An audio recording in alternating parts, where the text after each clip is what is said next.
volta pura para a atmosfera. Eu uso aquilo que você falou de reuso, fantástico o reuso. O Paquistão usa 85% da água de reuso, nós não usamos nada. Só que essa água que usa da suinocultura, lá que o Décio faz, ao voltar para a atmosfera, ela volta limpa, né? Então, veja, em termos quantitativos e qualitativos, não somos vilões. A agricultura irrigante não é vilão. E comparando o que os Estados Unidos faz, a gente teve lá, nos Estados Unidos, o produtor rural é um herói, diferente daqui. Lá o cara tem no carro escrito assim, no farms, no food, ou seja, se não tem fazenda, não tem comida, né? E aí, quando o Rio Colorado agoniza para chegar na sua delta, né, é porque a água foi usada antes. E a sociedade americana falou, gente, o rio agonizar não é problema. Ele ir para o mar é um desperdício. Isso não sou eu que estou falando, a sociedade americana que fala. No Brasil, você imagina um rio agonizar. Ninguém quer rio agonizando. Mas é uma outra visão, né? Uma outra visão de recursos hídricos. Queria só que o Marcelo, antes das perguntas, o Mosca está aí de prontidão, você comentar só um pouquinho desse consenso, né, que eu acho que foi na mesa, da aproximação do órgão gestor com os usuários. E depois a gente abre para a pergunta, nós temos 10 minutos, né, Mosca? Isso aí. Vou tentar ser breve, né? Acho que foram reflexões totalmente pertinentes sobre o nosso trabalho, né? Eu falo que é um desafio muito grande, né, para o IGAM dar conta do estado de Minas todo, né? A gente tem várias regiões, vários problemas, cada qual com suas particularidades. Mas o que é mais importante nesse processo é essa gestão próxima aos usuários. É aquela linha, né? Eu conheço o Estado com o meu olhar de órgão gestor. A sociedade, os usuários conhecem o olhar de quem usa, de quem depende daquela área. Então, nós temos, primeiro, né, a importância da participação no comitê de bacia, naquilo que é a definição das políticas macro e prioridades de uso naquela região. E dentro daquilo que é responsabilidade do órgão gestor, que é a regulação, os instrumentos de gestão, nós tivemos nesse primeiro ciclo de gestão, Fernando, que fazer quase que uma escolha de Sofia, né? O que eu faço primeiro? Eu tinha 25 mil processos de outorga parados. Não dava para eu fazer coisas novas, não dava para eu começar nada do zero. Eu tinha que dar aquilo que era a resposta que todo mundo me cobrava. Cadê a minha outorga? Cadê a minha outorga? E hoje, né, a gente está conseguindo respirar um pouquinho. Né? A partir do ano passado, a gente já começou a respirar um pouquinho e começamos a avançar nessas inovações. Estão completas? Não. Sabemos, né, os problemas que as CGLs têm, que você citou. Sim, sabemos todos deles. E é algo que nós estamos construindo juntos, né? É algo que nós estamos apostando, que acho que é o caminho para a gente avançar nessa gestão de forma colaborativa, sim. Está perfeito? Também não. Então é isso, acho que a gente precisa ter esse canal sempre aberto de troca de experiências. Não, isso aqui funcionou, precisa ajustar aqui, isso aqui está indo bem, mas podemos aprimorar fazendo isso. E isso você pode ter certeza, né, que faz parte, né, das diretrizes gerais desse governo, ouvir a sociedade. Vou atender todo mundo? Não, não vou. Também não vou falar aqui que tudo que vocês me pediram eu vou atender, porque eu tenho que fazer o balanço entre o que pode e o que não dá para ser feito. Mas saibam que a gente está lá à disposição, né, não só eu lá em Belo Horizonte, né, o Bruno aqui na região, de ouvi-los, né, e tentar converter esses anseios em gestão, né? Como vamos fazer isso? Não sei, não tem mágica, né? Nós vamos ter que sentar e propor caminhos. Temos uma visão de futuro, onde a gente quer chegar, onde a gente acha que é o caminho correto? Sim, eu acho que a gestão de recursos hídricos, ela é descentralizada, e quanto mais descentralizada for, quanto mais autonomia os usuários tiver para fazer o uso, melhor.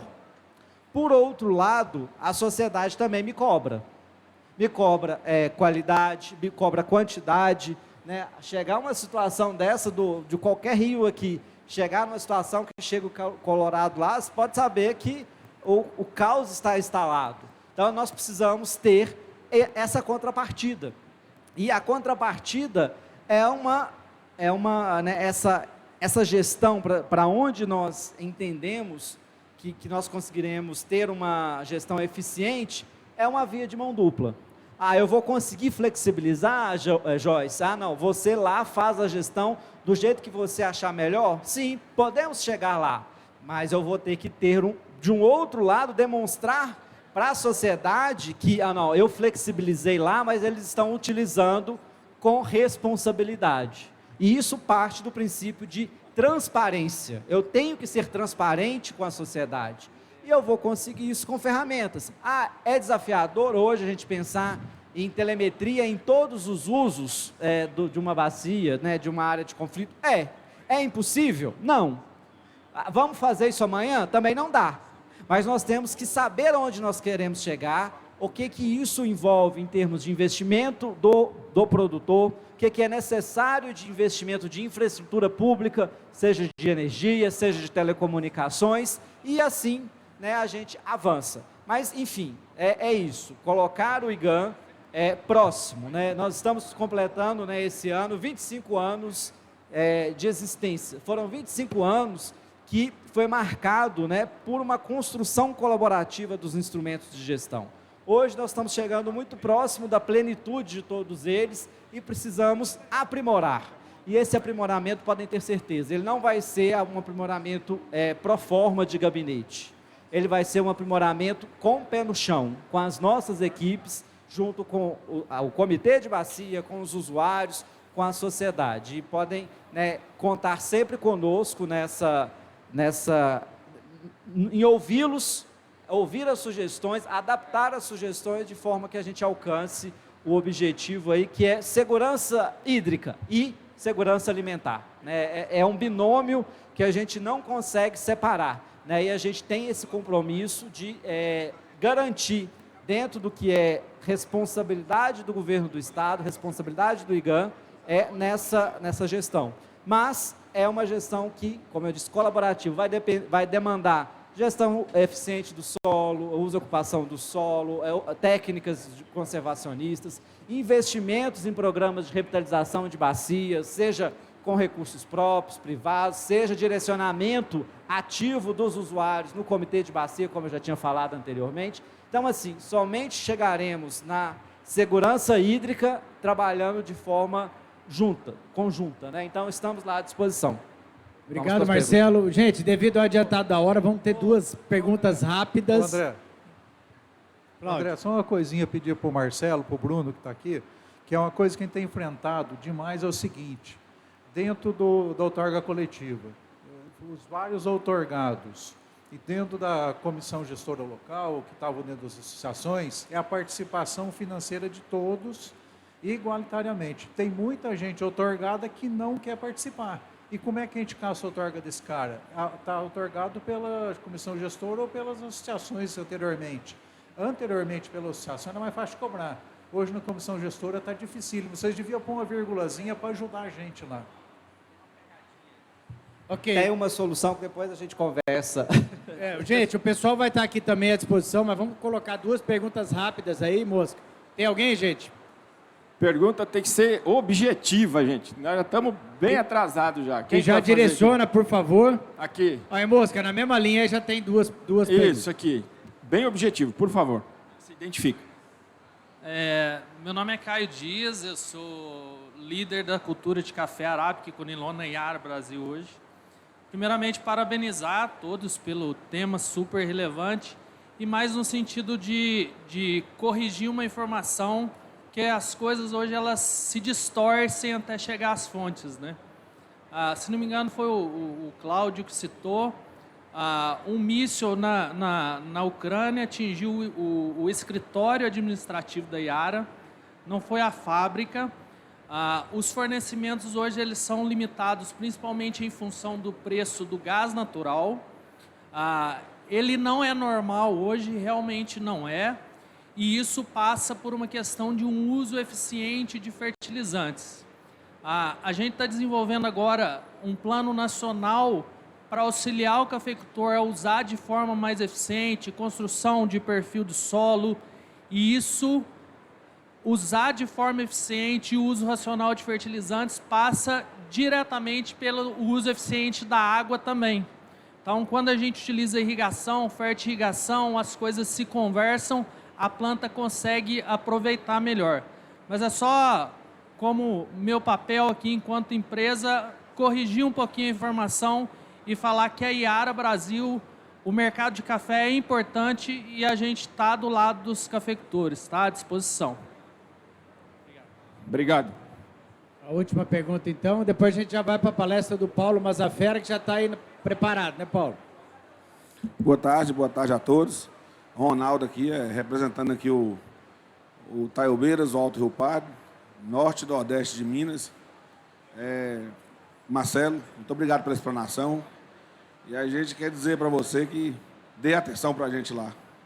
Norte de Minas está bem desgarrado, já estamos lá com uns quase 20 mil hectares de café irrigado. Precisamos de vocês lá. Nós estamos com autógrafos paradas aí no IGAN, tem 6, 7 anos lá, sem avaliação de deferimento, nem avaliação do mérito ainda. E são várias e várias, de poço artesiano, de áreas de barramento, tem uma situação lá que vocês dão uma olhada para isso, você corrigir o passivo aqui dessa região aqui e dá uma olhadinha para a gente lá no Norte de Minas. Esses 2 mil que você falou que está faltando, deve estar tudo lá. Quase tudo. Obrigado pela consideração. Realmente, a gente hoje ainda tem 3 regiões críticas, que é a Central Metropolitana, né, no entorno de Belo Horizonte, Alto São Francisco e Norte de Minas. Mas eu queria depois que você me passasse, se você não tiver meus contatos, você pega aqui depois, porque, teoricamente, a gente não tem processo com esse tempo mais de análise. Me passa os números, se tiver os números de processo agora ou depois, para eu dar uma olhada se tem alguma coisa específica com relação a esses processos. Ok? Aproveita que o homem está aqui. Gente, então gostaria de pedir uma salva de palmas à turma toda aqui, pelo excelente debate. Agora a gente desfaz a mesa e eu já passo imediatamente para o Fernando. Isso aí. Pessoal, mais uma vez aqui eu quero falar sobre a Cultivo, que é a nossa anfitriã nessa sala de palestras. E para mais informações, ali no banner que tem na entrada, tem um QR Code que você coloca o celular e vem todas as informações. Mas para simplificar, a Cultivo é uma plataforma de crédito 100% digital, sem burocracia, que veio para revolucionar a vida do produtor de café. E o endereço é www.cultivo.com e ali atrás tem também o material de apoio. Vamos lá, professor? Grande mestre. É isso aí. Ó, o tema é fisiologia da água na produção do cafeeiro. Quando que o estresse é necessário? Então, conosco aqui da Exalc, da Universidade de São Paulo, o palestrante e professor doutor Paulo Mazafera. Seja bem-vindo. Boa tarde. Obrigado, boa tarde a todos. Inicialmente, deixa eu pegar o pointer, senão eu não consigo falar. Tá bom. Bom, inicialmente eu gostaria de agradecer a organização pelo convite, né? Ao Mosca, ao André e toda a equipe da FN Café. E, para dizer a verdade, essa palestra que eu vou dar para vocês era para ela ser feita 2 anos atrás, e foi no começo da pandemia, eu estava viajando, e eu mandei um e-mail pro Mosca, um zap pro Mosca, e falei: Mosca, estou em Portugal e o negócio está bombando aqui. Vai ser uma irresponsabilidade minha se eu sair daqui e levar Covid para o congresso de vocês, né? E na época ele falou: não, acho que não, mas o negócio parece que não está indo. Mas em questão de 5, 6 dias a coisa começou a crescer aqui, e aí o evento foi cancelado, né? Infelizmente. Então, agora com a redução da pandemia, com o controle da pandemia, com a vacinação e tudo mais, a gente pode se reunir de novo, que é uma felicidade. É muito bom ver as pessoas, falar pessoalmente para vocês e ter um contato mais próximo em relação aos vários assuntos relacionados à cafeicultura. Bom, deixa eu aqui. E esse título aqui é um título infeliz, né? Por quê? Como é que eu vou falar sobre falta d'água num evento que fala sobre irrigação, principalmente quando acabou de sair uma mesa aqui dizendo que precisamos irrigar ou precisamos de mais área irrigada, ou como disse um artigo que saiu recentemente numa revista que foi distribuída aí junto com a bolsa do evento, que o André escreveu, dizendo que 25% da área de café no Brasil está sendo irrigada, né?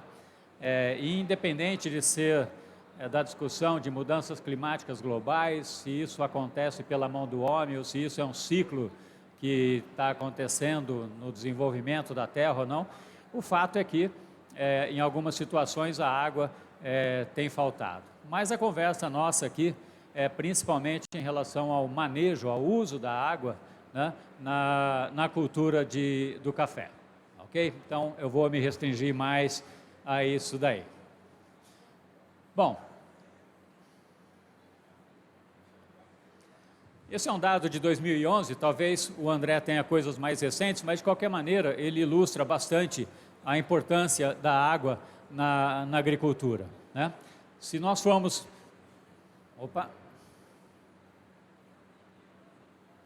Se nós formos olhar esses dados ali, ou seja, agricultura e criação de animais, está falhando aí, usam 13 bilhões de hectares. A agricultura seria 12% dessa área, né? E desses 12%, 0,3 bilhão de hectares, ou seja, 20% é irrigada.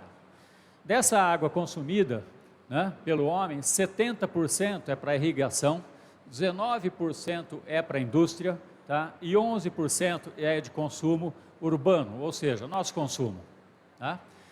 E se a gente for olhar ali, quanto que essa água de irrigação é responsável pela produção de alimentos no mundo? Ao redor de 40%. 40%. Lógico que essa quantidade é bastante grande se a gente for pensar nas áreas irrigadas de grãos na Ásia, principalmente. E isso justifica esse grande número. Como disse o André no artigo dele, 25% da área de café nossa é irrigada e 8% da área do mundo seria responsável, o Brasil seria o responsável, levando em consideração não só café, mas todas as outras culturas que nós temos desenvolvidas no Brasil. Mas queira ou não, como foi dito aqui, a água passa a ser uma coisa de seguridade alimentar, segurança alimentar, né? Porque nós percebemos que nós temos uma tremenda dependência, né, dela para manter a produção de alimentos, seja qual for, no caso a gente está aqui para falar de café, e provavelmente, né, isso daí deve aumentar porque a água de alguma maneira garante produção diante da ausência dela ou diante de mudanças no clima ou o que quer que seja, ok? O fato é que a produtividade é garantida pela água. Ok, bom, eu vou falar disso, eu sei que pode parecer um pouco fora de contexto, mas eu acho extremamente válido dizer isso para vocês, para a gente entender um pouquinho por que a água é tão importante para a planta. Eu sou fisiologista vegetal, tá? Sou agrônomo e minha área de especialização é fisiologia vegetal. E eu percebo que é importante explicar por que é que a água tem essa característica tão importante em plantas, para encher as células, lógico, para encher as células e manter a planta turva. Mas por que a água é um solvente tão bom? Por que a água foi escolhida na evolução das plantas, ser o solvente, estar permeando todas as nossas células, animais ou vegetais, e não, por exemplo, um solvente orgânico, né? Um solvente que fosse, sei lá, thinner, vamos dizer assim, tá? Ou alguma coisa desse tipo. Simplesmente isso acontece por causa da característica que tem, tá, a união entre o oxigênio e o hidrogênio. Então, esses dois átomos de hidrogênio é carregado positivamente, tá, e eles estão ligados ao oxigênio, que tem 2 elétrons que podem ser compartilhados, tá? Isso daí faz, então, com que esses 2 hidrogênios eles se liguem ao oxigênio num ângulo de 104,5 graus centígrados. O fato é que existe uma certa repulsão entre esses 2 hidrogênios, tá? Mas não exatamente numa repulsão total, fazendo com que haja uma carga residual positiva nos hidrogênios e uma carga residual negativa no oxigênio. Qual que é a importância disso? É a organização da água. Então, a água, ela tem a capacidade de mostrar um lado ou outro, dependendo daquilo que está dissolvido nela. Então, a gente fala que a água é um dipolo, né? Ela tem um polo positivo e um polo negativo.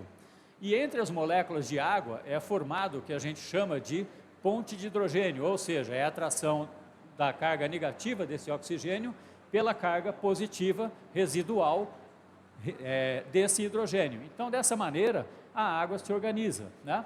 Então, se eu for pensar na água em forma de vapor, ela está toda solta aqui. Se eu for pensar na água na forma líquida, né, ela está organizada dessa maneira. E se eu for pensar na água congelada, no gelo, ela está organizada dessa maneira. E é por isso, então, que a água, quando você coloca uma garrafa na geladeira, no freezer, ela estoura, porque a água se organiza em função das pontes de hidrogênio. Tá? Bom, e o que é o potencial da água, que todo mundo fala? O que é o potencial da água? Se eu for pensar num átomo, numa molécula de água pura, né, eu posso dizer que a água tem uma capacidade de reagir, né? Então, ela tem uma capacidade de interagir total nesse estado. Então, se eu colocar aqui um átomo negativo, vai reagir, tá, com esse átomo negativo. Se eu colocar aqui um positivo, isso daqui vai interagir com o positivo. Então, ela na forma livre, ela tem capacidade total de usar a sua energia, capacidade total de trabalho, que é o que a gente fala. Então, o potencial da água se refere à utilização dessa capacidade de reação da água. Significa que uma água pura tem um potencial altíssimo e, por definição, é próximo a zero. À medida que eu coloco um soluto na água, esse potencial cai, fica negativo, tá? Quanto mais solventes, mais negativo ele fica, ok? Então, para exemplo, falar para vocês sobre o potencial. Então, vejam aqui. Se eu pegar, por exemplo, um cloreto de sódio, tá? Coloco o cloreto de sódio em água, ele vai se dissociar, então eu tenho aqui o cloro e tenho o sódio, e a água vai rodear o sódio, fazendo o quê? Expondo a face negativa, o residual negativa, que é a do oxigênio, ao sódio. Se for o caso do cloro, o cloreto aqui, o que é que vai acontecer? Vai ser ao contrário. Então, dessa maneira, a gente chama de solvatação. E quanto mais solvente eu coloco aqui, mais negativo fica o potencial da água, porque eu estou comprometendo a energia da água. Tá, okay? Então, quando as pessoas falam para você, o potencial da água é tanto, significa que ela tem mais coisas dissolvida nela ou não.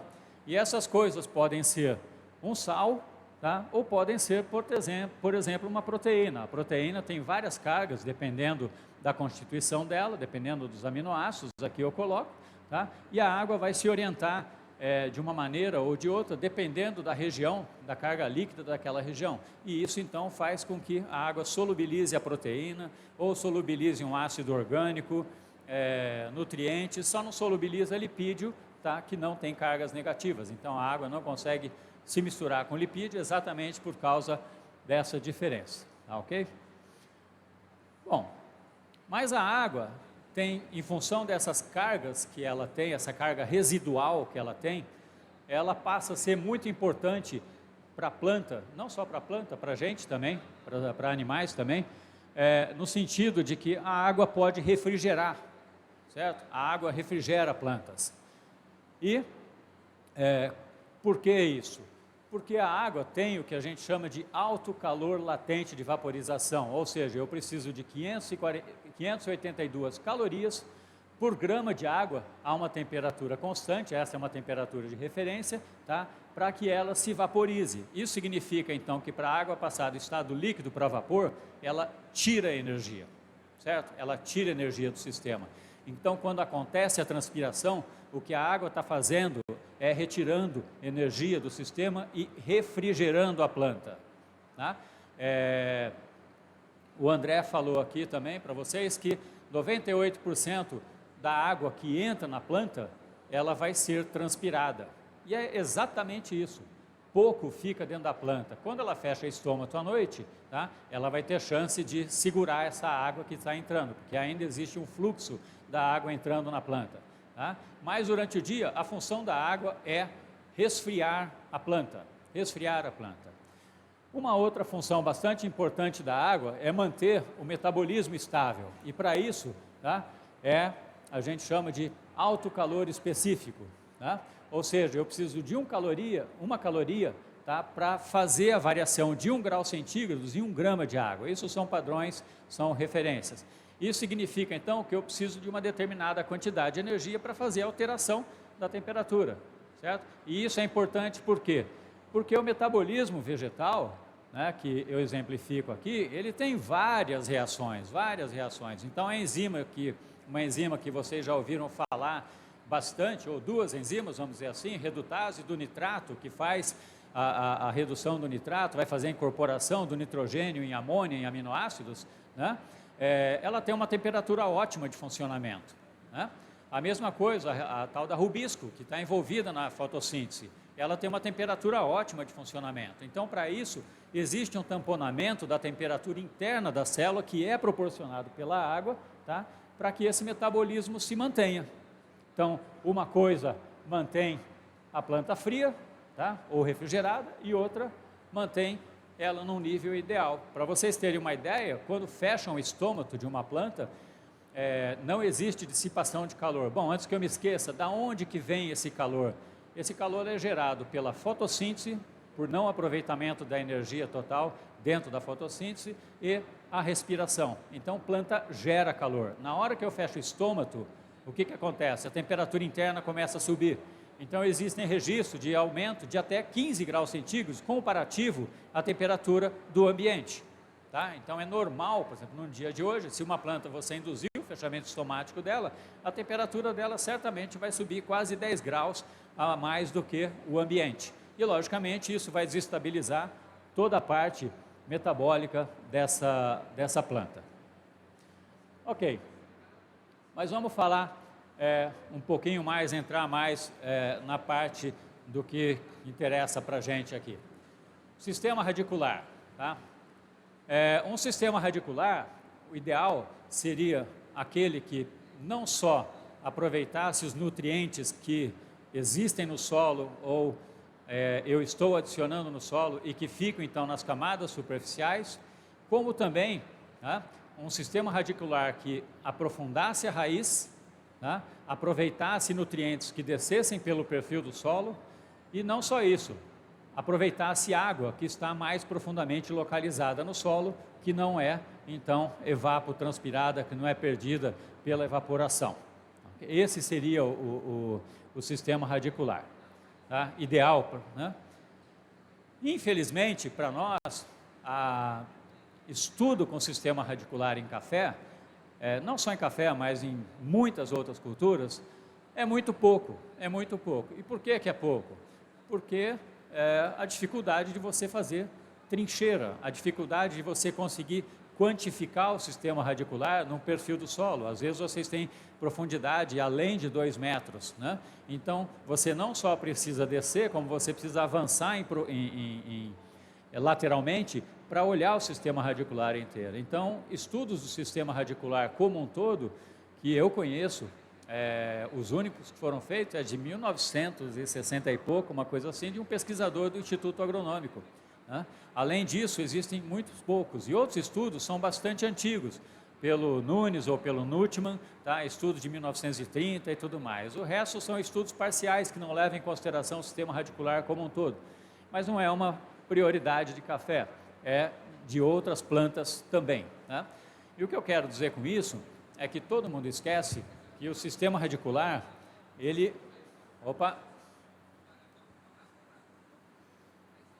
que o sistema radicular é um negócio vivo.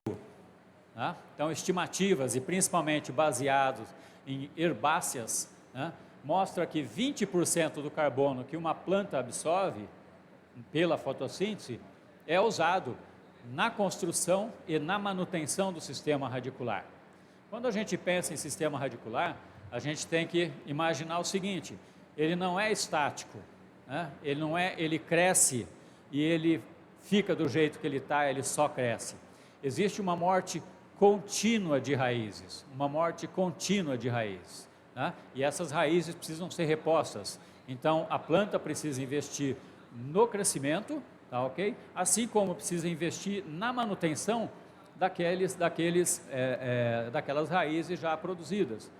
E eu posso falar para vocês que ao redor de 20%, olha que absurdo, da glicose que é utilizada na respiração das raízes é simplesmente para absorver nutrientes. Tá? Então isso mostra que o sistema radicular, ou isso indica, ou isso sugere, ou isso pede, pelo amor de Deus, para o agricultor, que não é só parte aérea, é raiz, tá ok? É raiz. Sem raiz, não tem parte aérea. Ah, a fotossíntese, está ótimo, mas a fotossíntese não funciona se não tiver um micronutriente que se chama manganês, tá ok? Que é exigido em pequenas quantidades. E esse negócio é absorvido pelas raízes preferencialmente. Bom, falhou? Ô André, você vai dando meu tempo aí, hein? Bom, então, eu costumo falar, eu dou um curso sobre raízes, e isso é uma verdade, a gente não presta atenção no sistema radicular, a gente sempre olha na produção do sistema radicular. E eu posso falar para vocês, e aí de plantas soja e de milho, que o sistema radicular dessas plantas funciona de que maneira, né? E aí são dados de mais de 700 trabalhos, é um trabalho de 2015, é uma compilação de vários trabalhos que observavam crescimento radicular comparativamente ao crescimento de parte aérea e mostrava o seguinte, como que cresce a parte aérea e como que cresce o sistema radicular. O sistema radicular, ele vai crescer até a fase reprodutiva.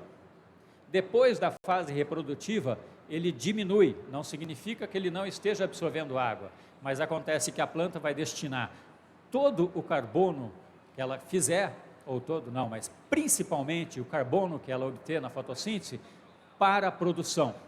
Então, aquela história de drenos, então os frutos passam a ser o principal objetivo da alocação do carbono da fotossíntese, ok? E o sistema radicular deixa de crescer, certo? Então, você fala, bom, mas plantas anuais, isso tem a diferença em café? Lógico, porque café produz uma determinada época do ano, certo? Então, tem a florada, vem a chuva, tem a florada, tá? E, logicamente, vai ter que encher esse grão. Certamente que o sistema radicular não vai crescer enquanto o grão estiver sendo cheio. Então, existe uma certa janela, tá, para o crescimento do sistema radicular de café.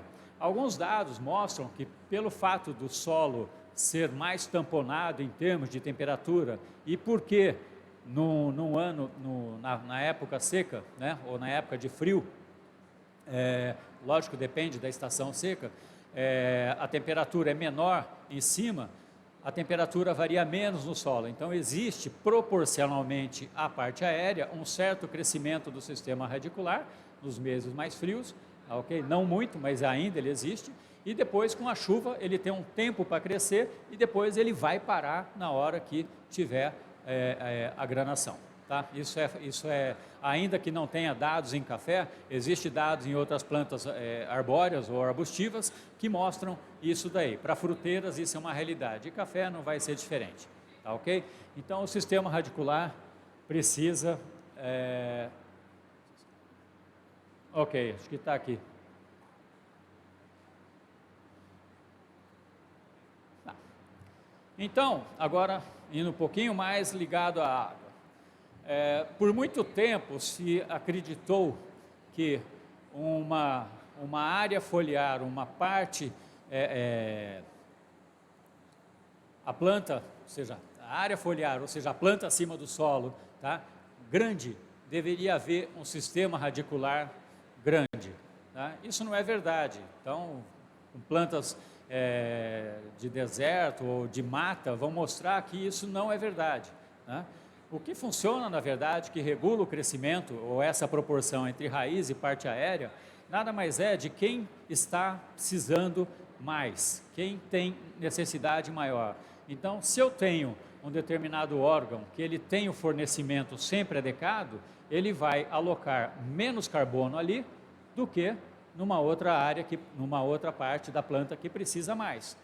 Tá ok? Então, isso acontece. Então, isso significa dizer, tá, que o excesso de água numa planta certamente vai limitar o sistema radicular. Certamente vai limitar o sistema radicular. E aí a gente entra um pouco no que foi discutido aqui, né? E eu cito de novo o trabalho do André, esse artigo do André, que é o tal do déficit hídrico controlado, mas ele fala sobre o déficit hídrico controlado muito mais relacionado à parte de florescimento, tá? Eu acho que eu vou um pouquinho a mais, eu acho que a gente precisa pensar um pouco também no sistema radicular, para ter um sistema radicular mais profundo. E vocês vão entender um pouquinho mais aqui por que eu falo isso. Então, isso daqui seriam situações teóricas, né, que a gente poderia enxergar, né? Ou seja, um sistema radicular ideal, ele seria bastante espesso, profundo, tá? Na saturação, ele não precisa crescer, porque está tudo aqui, tem toda a água aqui. Na falta de água, ele vai procurar